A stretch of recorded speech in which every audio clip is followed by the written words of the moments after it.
Hi guys, so sa next equation kanina sa datong isolve integral of y dy over y minus 1 to the power of 4. So since kani guys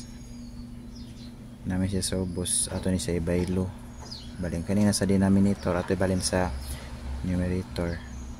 yung kaning numerator ato balin sa denominator, pwede ra sad nato i-usa which is kani y na-copy gyapon ni siya pero na ma-change nga sign ang exponent kaya sa dire positive 4 man, so ato ibutan dire is negative 4.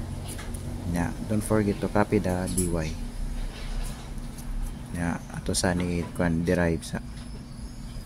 u nato to y, derivative sa u, derivative sa y kay dy dayon sa v which is kan y minus 1 is to the mo itong v. So pa na to i-derive negative 3 sa siya sa denominator. Pag ato na siya i-derive, imagine na to negative 3 minus 1 mo ni siyang answer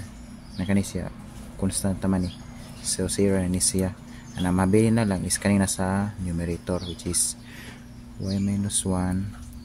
to the power of negative 4. Kaya mo ni siya ikuan guys, minus ang negative 3 o minus 1. So banatag solve.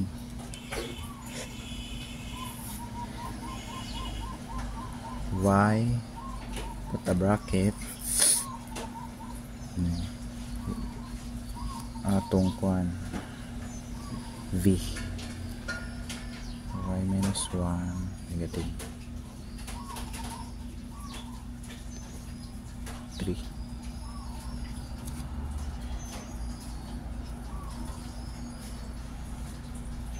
niya minus 3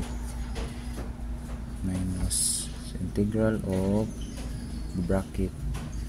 y minus 1 plus to the power of negative 3 over negative 3 and then dy. Kaning y is imagine butang ilisan na natog 1 na negative man ni siya, so ang ato ibutan diri is negative 1 over third, then copy ni siyang y niya y minus 1 equals to 3 to the power of negative 3 minus can share guys, imagine na may 1 diri dapit, so ato ibutan diri na mugyapon siya diri guys para same ani negative 1 over third,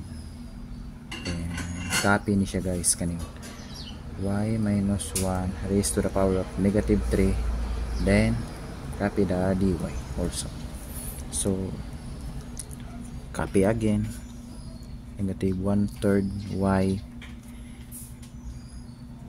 minus 1 raised to the power of negative 3 na same as silag sign guys, so positive ni siya guys, positive 1/3, then bracket y minus 1 raised to the power of negative 3 makakuha ni siya guys, imagine lang negative 3 plus 1, so ang answer nato dire is negative 2, then over kuha ni siya guys power formula gamito nato negative 2 na plus c dayon copy gap negative 1/3 y minus 1 raised to the power of negative 3 nya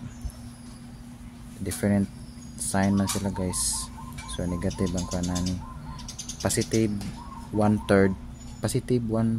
times negative 2 equals to negative 1 over 6, then copy nimo siyang nasa numerator which is y minus 1 is to the power of negative 2 plus constant. So mo ni siya ang final answer nato guys.